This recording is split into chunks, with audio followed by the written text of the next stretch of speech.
لیکن ٹرمپ نے پھر بھی اس دلدل کے اندر اترنے کا فیصلہ کلی طور پر خود کیا تھا، بلکہ اس پر تو خلیجی ریاستوں کے سربراہان چیخ چیخ کر کہتے رہے کہ یہاں پر ہمارے فوجی اڈے ہیں، یہاں پر امریکہ بیٹھا ہوا ہے، اور ایران کے ساتھ جنگ چھیڑنے کے لیے، لڑائی کرنے کے لیے ہم سے پوچھا تک نہیں گیا۔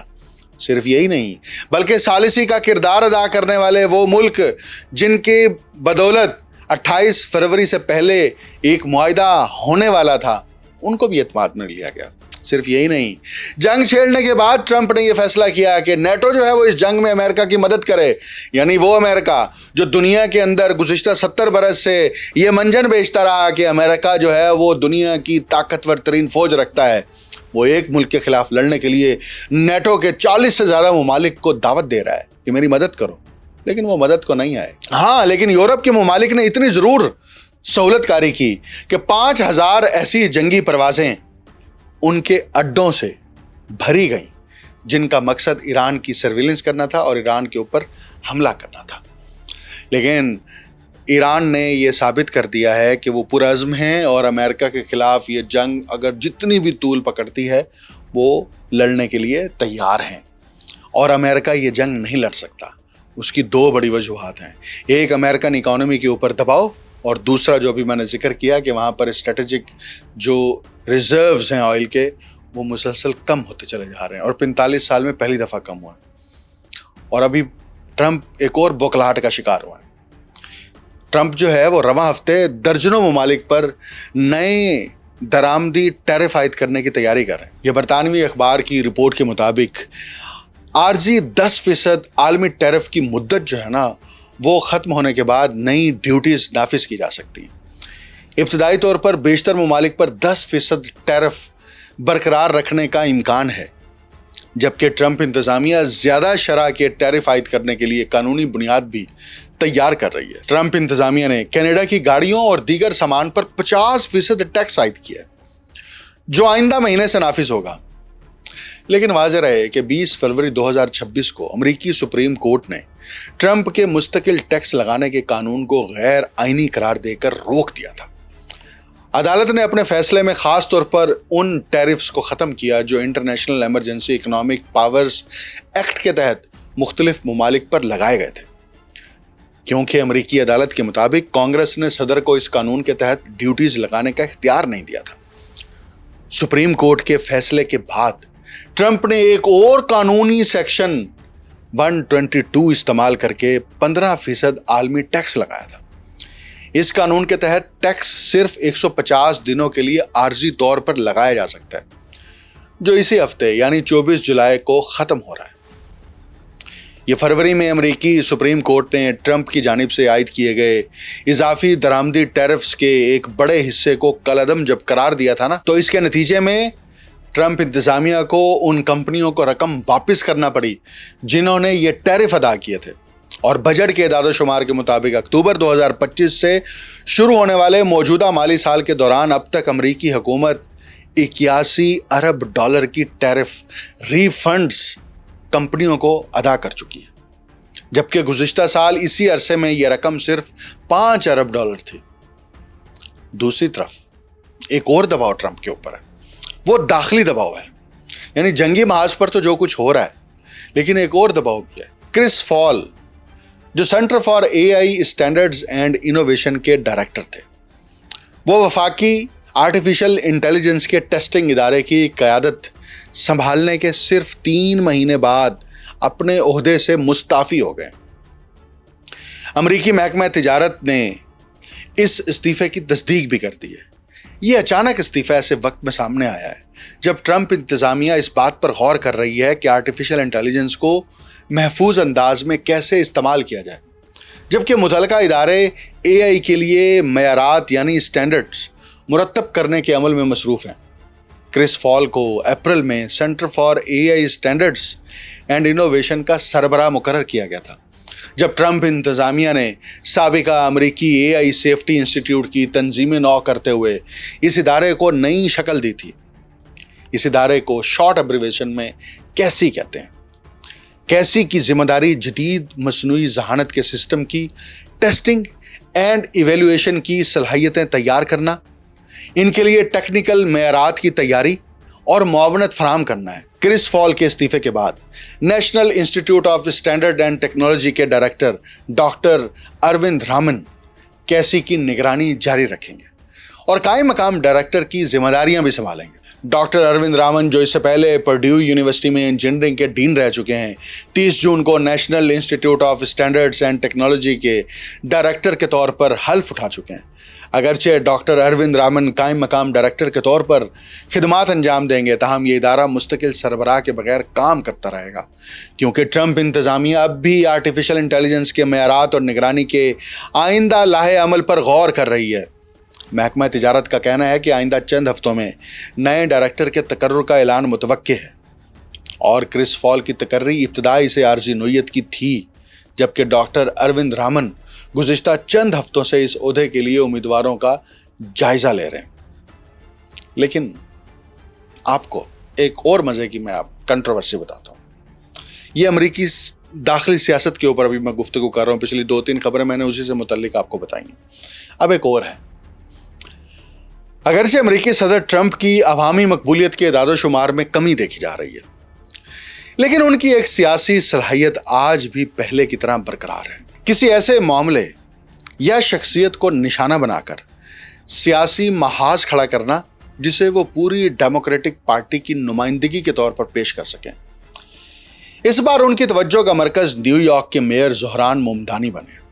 ٹرمپ کو زہران ممدانی کے اس موقف پر رد عمل ظاہر کرنے میں صرف چند دن لگے، جس میں زہران ممدانی نے اپنے انتخابی وعدے سے پیچھے ہٹنے سے انکار کرتے ہوئے کہا تھا کہ اگر اسرائیلی وزیر اعظم بنیامین نیتن-یاہو نیو یارک آئے تو انہیں گرفتار کیا جائے گا، کیونکہ بین الاقوامی فوجداری عدالت ان کے وارنٹ گرفتاری جاری کر چکی ہے۔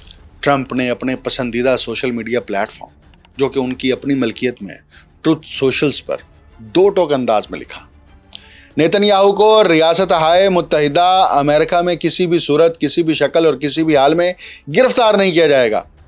ٹرمپ کے اس بیان نے فیڈرل گورنمنٹ اور اس شہر کے درمیان ممکنہ آئینی اور سیاسی تصادم کا امکان پیدا کر دیا، جسے ٹرمپ خود کبھی اپنا آبائی شہر کہا کرتے تھے۔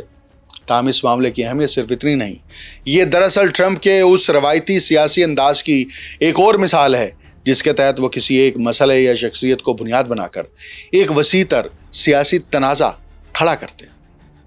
اس بار وہ صرف اپنے اتحادی نیتن-یاہو کا دفاع نہیں کر رہے تھے، اور شاید ایسے لیڈر کے ساتھ تعلقات کو بھی مضبوط کرنا چاہتے تھے جن کے ساتھ حالیہ عرصے میں ان کے تعلقات میں کشیدگی دیکھی گئی تھی، بلکہ وہ آئندہ مڈ ٹرم الیکشن کے لیے یہ تاثر بھی قائم رکھنا چاہتے ہیں کہ ڈیموکریٹک پارٹی اب حد سے زیادہ انتہا پسند ہو چکی ہے۔ تاہم حقیقت یہ ہے کہ ٹرمپ اور زہران ممدانی دونوں ہی ممکنہ طور پر نیتن-یاہو کے معاملے پر سیاسی محاذ آرائی کو اپنے اپنے مفاد میں سمجھتے ہیں۔ اس کی وجہ یہ ہے کہ یہ تنازع صرف خارجہ پالیسی کا معاملہ نہیں، بلکہ اس کے امریکہ کی داخلی سیاست پر بھی گہرے اثرات مرتب ہو سکتے ہیں۔ خاص طور پر غزہ میں 7 اکتوبر 2023 کو حماس کے حملوں کے بعد اسرائیلی فوجی کارروائیوں میں بڑی تعداد میں شہریوں کی ہلاکتوں کے تناظر میں۔ اس لیے اصل سوال یہ ہے کہ زہران ممدانی نیتن-یاہو کو واقعی گرفتار کر سکتے ہیں یا نہیں۔ یہ معاملہ قانونی طور پر بھی پیچیدہ ہے، کیونکہ امریکہ نے روم اسٹیچوٹس کی توثیق نہیں کی۔ حالانکہ اسی معاہدے کے تحت رکن ممالک پر یہ ذمہ داری عائد ہوتی ہے کہ وہ بین الاقوامی فوجداری عدالت کے وارنٹ یافتہ افراد کو گرفتار کریں۔ واشنگٹن ماضی میں اپنے مخالف ممالک مثلاً ایران اور کیوبا کے لیڈرز کو بھی اقوام متحدہ کی جنرل اسمبلی میں شرکت کے لیے نیو یارک آنے کی اجازت دیتا رہا ہے۔ لہٰذا اس معاملے میں شاید اصل اہمیت فتح حاصل کرنے سے زیادہ سیاسی محاذ آرائی پیدا کرنے کی ہے۔ یہ تنازع اس بات کی بھی عکاسی کرتا ہے کہ امریکی سیاست بتدریج اس روایتی اور تقریباً متفقہ حمایت سے دور جا رہی ہے جو کئی دہائیوں تک اسرائیل کو حاصل رہی۔ ساتھ ہی یہ معاملہ ڈیموکریٹک پارٹی کے اندر رونما ہونے والی وسیع تر نظریاتی تبدیلی کی بھی ایک واضح مثال بن کر سامنے آیا ہے۔ زہران ممدانی ڈیموکریٹک پارٹی کی اس نئی نسل کے نمائندہ لیڈرز میں شامل ہیں جنہوں نے اسرائیل کے خلاف انتہائی سخت موقف اختیار کیا ہے، اور یہ موقف پارٹی کے ترقی پسند حلقوں اور نوجوان کارکنوں میں خاصی مقبولیت رکھتا ہے۔